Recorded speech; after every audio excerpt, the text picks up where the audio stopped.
Isang kasambahay ang nagreklamo laban sa kanyang among lalaki na 6 na beses umano siyang hinalay.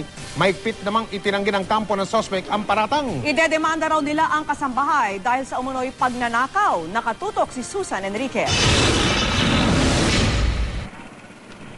Mangyak-yak daw na nagtungo sa barangay hall ng Barangay Pag-asa, Mandaluyong City ang isang 19 na taong gulang na babae kaninang umaga.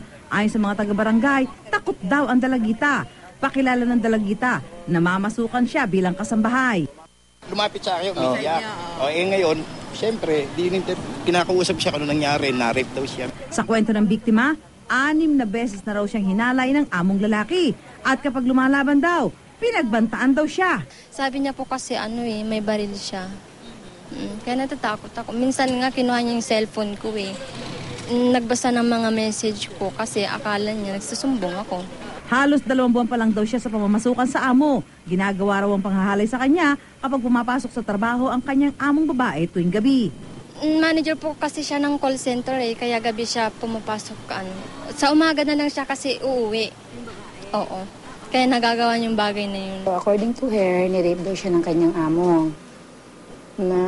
Ayon din sa kanya, noong September 1 lang siya nag-umpisa bilang housemaid. So sa loob ng September 1 to up to ngayon, 6 times na daw siyang na-rape. Mula sa address na binanggit ng biktima sa pulisya, pinuntahan ng GMA News ang bahay ng mga dating amo. Ang asawa ng nirereklamo ang nakausap namin. Itinanggi nito ang bintang sa asawa. Sa katunayan nga raw, pinagnakawan daw sila ng naturang kasambahay at sasampahan daw nila ito ng reklamo. Itinanggi ng biktima na pinagnakawan ang mga dating amo. Dahil sa reklamong inihain, isa sa ilalim ang kasambahay sa mga medical test sa Camp Crame.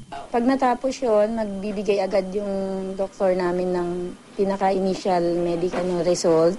Pwede na namin yun gamitin sa pagsampa ng kaso. Susan Enriquez, Nakatutok, 24 Oras.